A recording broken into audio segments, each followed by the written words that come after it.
Isang matamis na flashback ang nagpapakita ng kaligayahan nina Ava at Mitch sa kanilang kasal. Gayunpaman, mas malupit ang kasalukuyan, aksidenteng pinasabog ng militar ng US ang isang pang-eksperimentong sandata sa silangang baybayin ng Tasmania, na sumira sa lungsod ng Hobart at pumatay ng 500 katao dahil sa neural failure. Nasa eroplano na siya ngayon patungong Australia bilang isang boluntaryo para sa isang operasyon sa paglilinis ng militar, umaasa na baka matagpuan niya si Mitch. Ang iba pang mga tao sa eroplano ay mga boluntaryo rin at isang matandang babae ay umaasa ring matagpuan ang kanyang mga mahal sa buhay na buhay. Sa paliparan, napilitan ang mga boluntaryo na iwan ang kanilang mga telepono sa isang kahon at makukuha lamang nila ang mga ito kapag nakauwi na sila. Sa registration desk, sinabi ni Ava na gusto niyang sumali sa body retrieval unit sa Timog. Gayunpaman, ipinaliwanag ng opisyal na wala pang pumupunta sa Timog dahil nasusunog pa rin ang lungsod. Kaya sa ngayon ay kailangan ni Ava na magtrabaho sa ibang mga lugar at maghintay. Nang magsimulang umiyak si Ava, nagpaabot ng pakikiramay ang opisyal at itinalaga siya sa Unit 200 at Siyam. Binanggit ni Ava na isa siyang physical therapist at nag-alok na tumulong sa iba pang mga bagay habang naghihintay siya, ngunit ipinaliwanag ng opisyal na ipinagkaloob ang exemption kay Ava para sa pagtukoy ng mga biktima ng sakuna. Kaya dapat siyang makipagtulungan sa unit na yon o umuwi. Pagkatapos ay ipinaalam ng isang kapitan sa mga boluntaryo na totoo ang mga tsismis, ang ilan sa mga patay na tao ay nabubuhay muli bilang mga zombie. Kung may sino man sa mga sibilyan na makakasalubong ng isa, dapat nilang alertuhan ang mga sundalo upang asikasuhin ito. Iniisip ni Ava ang kanyang buhay kasama si Mitch at umaasa na maayos siya. Sa madaling salita, sumakay ang unit ni Ava sa isang bus at habang nasa biyahe, may isang lalaki na nagtanong kung ilang patay na ang bumalik. Sinabihan lang siya ng isang sundalo na gamitin ang kanyang talento kung may makita siyang isa.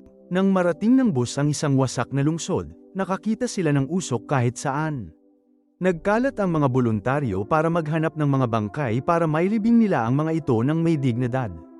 Pumasok si Ava at ang isa pang babae sa isang abandonadong bahay at hinalughog ang bawat silid hanggang sa makakita si Ava ng mga bangkay sa hardin. Inilipat nila ang mga ito sa harapan ng bakuran para makakuha ng litrato ang mga sundalo para sa pagkakakilanlan bago sila kunin ng truck. Natakot ang team ni Ava sa gilid at nagpas siyang umalis, sinabing kailangan na niyang umuwi sa kanyang mga anak na babae. Mula sa isa pang bahay, dalawang lalaki ang lumabas, ang isa ay nagsusuka habang si Clay ay mahinahong naninigarilyo. Huminto rin ang lalaking nagsusuka at tumingin si Clay kay Ava, kaya pumayag silang magtulungan. Binasag ni Clay ang pinto ng isa pang bahay at nakita ng dalawa ang isang patay na matandang lalaki sa isang sopa. Sila rin ang aming mga patay na isda at isang mangkok. Nakakapangilabot ang amoy sa bahay at nagtataka si Ava kung bakit hindi nagsusuot ng maskara si Clay, ngunit sumasagot lang siya ng biro. Patuloy na nagbabahay-bahay ang dalawa upang tipunin ang mga bangkay at magtulungan upang ilipat ang mga ito kahit na napakalaki na ng mga ito. Sa isa sa mga bahay, nakakita si Ava ng isang larawan ng kasal na nagpapaisip sa kanya tungkol sa kanyang sariling kasal. Nang oras ng tanghalian, sabay-sabay na kumakain ang lahat ng mga boluntaryo at pinag-uusapan ang sitwasyon. Naisip ng isang babae na dapat hinuhuli ng militar ang mga zombie upang pag-aralan ang mga ito sa halip na patayin sila. Sa daan, natagpuan ng matandang babae ang kanyang anak na lalaki sa isang truck at umiyak habang hinihiling niya rito na gisingin ito. Ngunit hindi gumagalaw ang katawan. Sa isang tindahan, nakakita si Ava ng duyan ng sanggol at naisip ang huling beses na nagpa-pregnancy test siya. Negatibo ito tulad ng lahat ng mga pagkakataong sinubukan niya, ngunit inalo siya ni Mitch at sinabing nangyari na rin ito kalaunan. Sa sandaling yun, nakarinig si Ava ng ilang sigaw at lumingon upang makita ang isang babaeng may flare na humihingi ng tulong. Sumugod ang mga sundalo sa gusali at nagpaputok upang patayin ang zombie. Sa susunod na bahay, nakakita sina Ava at Clay ng isang napakagandang kotse sa garahe. Napansin ni Ava ang ilang mantsa ng dugo sa sahig at sinundan ang mga ito hanggang sa matuklasan niya ang isang zombie na nagtatago sa likod ng mga muebles. Agad niyang binalaan si Clay, na nagbukas ng pinto ng garahe at nagsindi ng flashlight. Hindi mapigilan ni Ava ang pagtitig sa zombie, na tumitig lamang pabalik. Kinailangan niyang umalis ng gusali nang pumasok ang mga sundalo para barilin ang zombie. Sa pagtatapos ng araw, nag-alay ng mga panalangin ang mga pari para sa mga patay bago itapon ang mga bangkay sa mga butas sa lupa. Nabalisa si Ava sa malamig na tanawin kaya naglakad-lakad siya. Nang makita niya ang baybayin sa malayo, naalala niya ang kanyang bakasyon kasama si Mitch sa dagat. Sa gabi, binabantayan ng mga helikopter ang bayan gamit ang kanyang mga ilaw. Sa kanyang silid, palihim na tiningnan ni Ava ang isang mapa at iginuhit ang pinakamabilis na ruta patungo sa isang resort sa timog. Nang makita kung gaano kahaba ang distansya, nagmura si Ava ngunit gusto pa ring ituloy ang kanyang misyon. Kinuha niya ang kanyang mga gamit at palihim na bumaba ng hagdan, palaging sinisiguradong walang taong tumatakbo. Maririnig ang musika at mga awit sa kainan, ngunit hindi ito pinansin ni Ava at pumasok sa kusina, kung saan nakakita siya ng pinto na diretsyong magdadala sa kanya sa labasan. Gayunpaman, nang paalis na siya, nahuli siya ng isang opisyal at pinabalik sa loob. Sinasabing hindi dapat nila hinayaan ang mga Amerikano na sumama sa kanila. Pagkatapos ay pumunta si Ava sa mess hall, kung saan ang mga nakaligtas ay nagkakaroon ng isang salo-salo upang maaliw ang kanilang sarili. Binigyan siya ni Clay ng inumin at ibinahagi ni Ava ang tungkol sa sitwasyon ng kanyang asawa. Sinabi rin niya na ang zombie na nakita nila kanina ay hindi mukhang tuluyang nawala. Sa katunayan ay iniisip niya na tila nawawala at natatakot ito. Hindi ito pinaniwalaan ni Clay, dahilan upang hindi maging komportable si Ava at umalis sa salo-salo. Kalaunan ay hinalughog ni na Ava at Clay ang isa pang bahay, samantalang biglang lumabas si Ava upang atakihin sila. Sa sandaling yun ay nagising si Ava sa kanyang silid. Tumingin siya sa bintana at pinagmasdan ng usok na bumabalot pa rin sa lungsod. Maagang maaga, lumabas muli ang mga boluntaryo at nakakita sina Clay at Ava ng ilang bisikleta sa isang garahe. Sumakay si Clay sa isa at nag-isip kung hahayaan ba nila siyang panatilihin ito habang patuloy na naghahanap si Ava. Sa katabing silid, nakakita siya ng 12 ng mga bangkay na iniwan ng isang grupo, may alak at mga ilegal na droga sa mesa.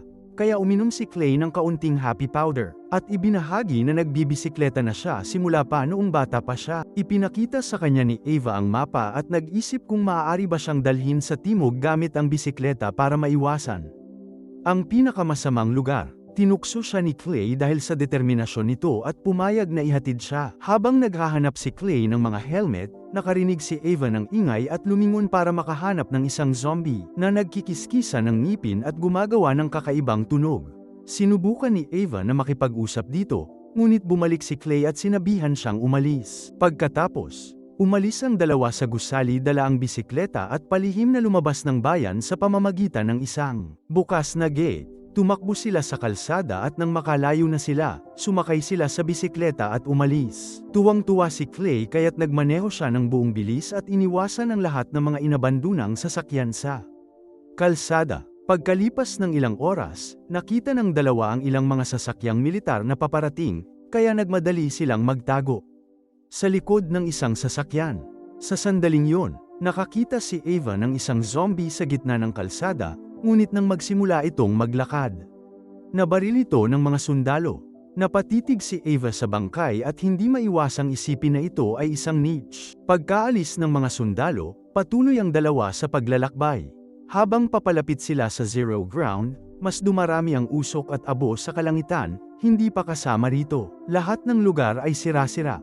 Sa huli, huminto sila sa isang bayan para sa mga supply at hindi nila mapigil ang umubo dahil sa usok. Nang makasalubong nila ang mas maraming zombie, nagmamadali silang bumalik sa bisikleta para umalis. Sa susunod na bayan, huminto sila sa isang restaurant at hindi pinansin ang lahat ng mga bangkay para tumingin-tingin sa paligid. Sa kusina, uminom sila ng tubig mula sa gripo at nagugas ng pinggan. Masakit ang mga kalamnan ni Clay pagkatapos ng lahat ng pagmamaneho kaya minasahe siya ni Ava. Ibinahagi niya na 6 na taon na siyang physiotherapist at kamakailan lamang ay nagbukas ng sarili niyang klinika. Nagtrabaho si Mitch sa renewable energy at pumunta sa Australia para sa isang company meetup. Sabi ni Clay, isa siyang builder na may maliit na negosyo sa Melbourne. Tiningnan ni Ava ang kanyang tattoo at nagtaka kung may nawalan ba sa kanya, ngunit hindi siya sumagot. Biglang lumitaw ang isang zombie sa likuran nila at sinira ang mga muebles. Naghanda si Clay na hampasin ito ng upuan, ngunit sa sandaling iyon ay binaril ang zombie ng sundalong si Riley. Ipinaliwanag niya na habang tumatagal ang mga zombie, lalo silang nagiging balisa. Gumagalaw pa rin ang nilalang, kaya sinaksak ito ni Riley para tuluyan itong patayin. Pagkatapos, tinanong ni Riley ang dalawa kung bakit sila nasa isang restricted area, kaya sinabi sa kanya ni Ava ang lahat. Gusto silang tanungin ni Riley at mauna si Clay, kaya ikinulong ni Riley si Ava sa isang silid. Habang naghihintay siya, matapos makaalis ang mga lalaki, umiyak si Ava at humingi ng tawad sa kanyang asawa dahil sa pagkukulang sa kanya. Naisip niya ang araw na umuwi si Mitch pagkatapos ng trabaho at hiniling sa kanya na makipag-usap. Pagkalipas ng ilang oras, binuksan ni Riley ang pinto at sinabi kay Ava na tumakas si Clay sa pamamagitan ng pagpapanggap na kailangan niyang umihi. Sinubukan ni Riley na hanapin siya para malaman ang tungkol sa Ale. Sinabi niyang naiintindihan niya ang pangangailangan para sa pagsasara kaya inalok niya itong dalhin sa timog, ngunit kailangan itong mangako na hindi tatakas. Ginawa ito ni Ava at sinabi ni Riley na kailangan nilang kumuha ng ilang bagay bago umalis. Sa kanilang paglabas, napansin ni Ava ang singsing sa kasal ni Riley. Umalis ang dalawa sakay ng truck ni Riley at pagsapit ng gabi, nakarating sila sa isang B&B na tinatawag na Bluebird. Nakaistasyon si Riley dito at alam niyang may pagkain sa loob. Inalok niya itong magluto ng hapunan at itinuro ni Ava na sinabi niyang gusto lang niyang kumuha ng ilang bagay, pero naisip ni Riley na dapat silang magpahinga. Habang kumakain, ikinwento ni Riley ang tungkol sa kanyang ama, na isa ring sundalo. Tumanggi si Ava na kumain at humanap ng ilang larawan ni Riley kasama ang isang babaeng nagngangalang Katie. Ipinaliwanag niya na ang kanyang asawa yon, na 8 buwan ng buntis nang mangyari ang insidente. Wala si Riley dahil sa usaping militar, kaya nang marinig niya na hindi radioactive ang lugar na ito, sumakay siya sa isa sa mga unang helikopter na dumating dito. Sa kasamaang palad, natagpuan niya si Katie at ang kanyang pamilya na patay sa mesa. Nang tanungin ni Ava kung nakabalik na si Katie, nanigarilyo si Riley sa halip na sumagot. Pagkatapos ay nagtaka si Ava kung kailan sila aalis, humingi ng pabor kay Ava. Sa kwarto, nagpalit si Ava ng damit ni Katie at ginamit pa ang pabango nito, ngunit ayaw din niyang isuot ang singsing sa kasal. Sa isang drawer, nakakita siya ng gunting at itinago ang mga ito sa ilalim ng unan. Nang handa na si Ava, pumunta si Riley sa kwarto na nakasuot ng sibilyang damit. Nagpatugtog siya ng musika sa kanyang earbuds at nakuha ang pabor nito mula sa kanya, na siyang pagsasayaw ng magkasama. Binigyan ni Riley si Ava ng isa sa kanyang earbuds at niyakap siya para sa sayawan, na nagbigay daan kay Ava na magpanggap na kasama niya ulit si Mitch. Tinawag siya ni Riley na Katie, humingi ng tawad sa kanya at sinabing mahal niya ito. Lumuhad siya para kausapin ng sanggol, naalala ni Ava ang ginagawa ni Mitch noong kanilang kasal. Sa sandaling yun, napagtanto ni Riley na hindi suot ni Ava ang singsing sa kasal ni Katie. Sinabi ni Ava na natapos na niya ang kanyang sayaw ngunit sinabi ni Riley na sinira niya ito sa pamamagitan ng paghingi na magpalit siya ng singsing para magsimulang muli. Nang magsimula siyang lumapit sa kanya, natarante si Ava at hinampas siya ng lampara bago tumakbo. Sinubukan ni Riley na sundan siya. Nangako si Riley na magagawa nila ito sa lalong madaling panahon, ngunit una ay kaya ikinulong ni Ava ang sarili sa ibang kwarto. Matapos harangan ng mga muebles ang pinto, lumingon si Ava at labis na natakot nang makita ang buntis na katawan ni Katie sa kama. Naniniwala si Riley na gising siya sa lalong madaling panahon dahil ang teorya niya ay ang mga patay na nagiging mga zombie ay ang mga may hindi natapos na gawain. Inaangkin din niya na buhay ang kanyang anak dahil naramdaman niya itong sumipa. Habang galit na kinakalabog ni Riley ang pinto, tinitigan ni Ava ang lahat ng mga larawan at kandila nang may takot bago napansin ang bintana. Lumabas siya at naglakad sa bubong para bumaba sa isang puno. Natagpuan niya ang truck sa malapit ngunit kailangan muna niya ang mga susi na nasa loob. Binuksan niya ang pinto at pumasok kasabay ng paglitaw ni Riley sa hagdan, kaya kinailangan niyang tumakbo nang walang kinuha. Nagtago si Ava sa garahe at di nagtagal ay hinanap siya ni Riley. Nang halughugin niya ang kwarto gamit ang kanyang flashlight, napansin niya ang isang grupo ng mga zombie na nakakadena. Sa isang board ay may mga tala tungkol sa bawat zombie, na nangangahulugang pinag-aaralan sila ni Riley. Hindi na siya naglakas loob na pumasok pa sa garahe kaya patuloy niyang hinihiling kay Ava na lumabas habang humihingi ng tawad at nangangakong dadalhin siya patimog. Pagkatapos ay hinubad ni Ava ang kanyang singsing at lumabas na parang siya si Katie, gamit ang mga cute na palayaw para makausap si Riley at hinihiling na tapusin na ang kanilang sayaw. Isang maingat na si Riley ang lumakad paatras upang gabayan siya palabas ng garahe at napansin ni Eva ang mga susi na nakasabit sa kanyang sinturon.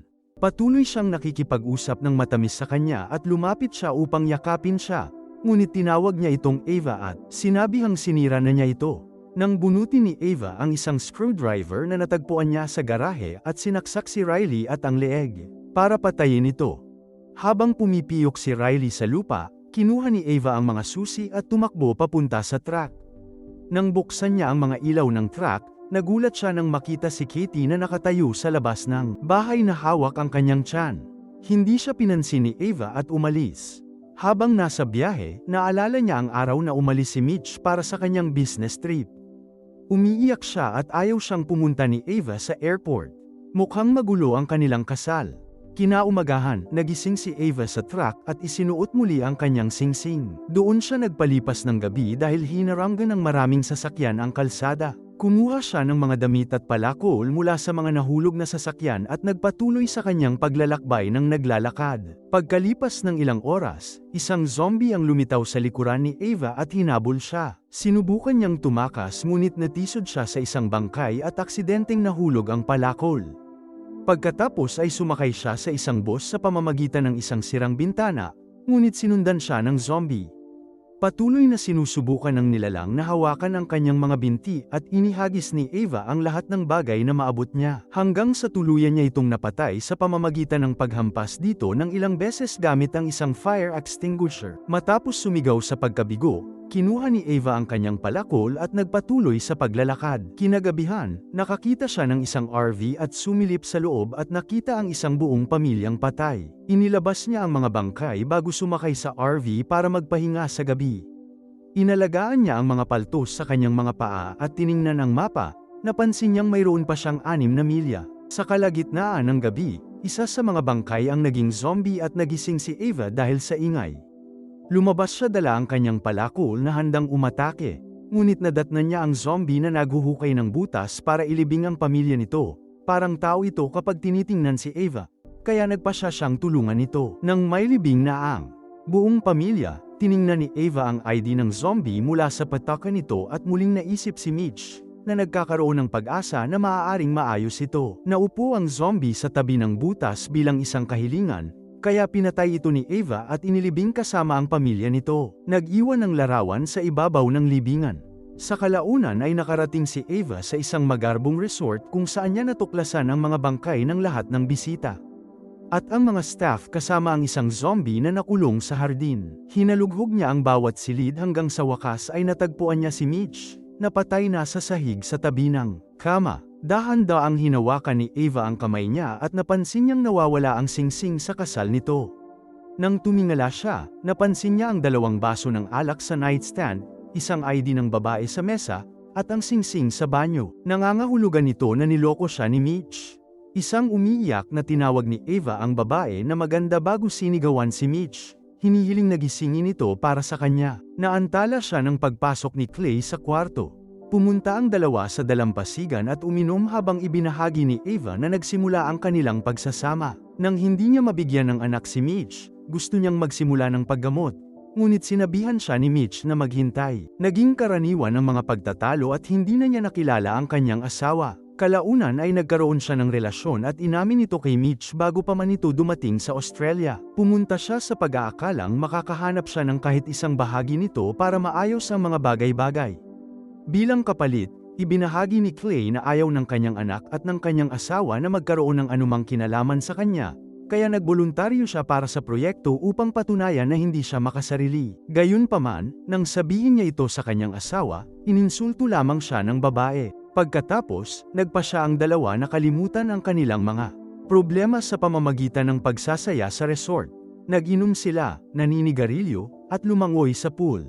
Nang tumakbo palapit sa kanila ang isang zombie, pinatay ito ni Eva sa pamamagitan ng paulit-ulit na paghampas dito sa ulo gamit ang bote. Kinabukasan, nakakita si Eva ng larawan ng libing ng isang Viking at nagkaroon ng ideya. Hinabad niya ang kanyang singsing sa kasal bago hinawakan ang katawan ni Mitch, na dinala niya sa dalampasigan sa tulong ni Clay. Nasuka niya si Mitch dahil sa hangover nito. Matapos balutin ang katawan ng mga kumot, nagmakaawa sila sa isang bangka at sinunog ito bago itapon sa karagatan. Kalaunan, umalis ang dalawa sakay ng kotse. Nang magmaneho sila malapit sa asul na ibon, natagpuan nila si Katie sa gitna ng kalsada na may dugo sa kanyang damit at maliit na tiyan. Nang mapagtanto ni Eva na nanganak na siya, lumayo si Katie. Sa sandaling yon, may narinig silang umiiyak at tumakbo si Eva upang hanapin ang isang sanggol sa mga guho ng isang bahay. Tinakpan siya ni Clay ng kanyang jacket at niyuyugyug naman siya ni Eva para pakalmehin sila. Siguraduhin mag-subscribe at i-on ang mga notification para makapanood ka pa ng mga video na tulad nito. Salamat sa panunood.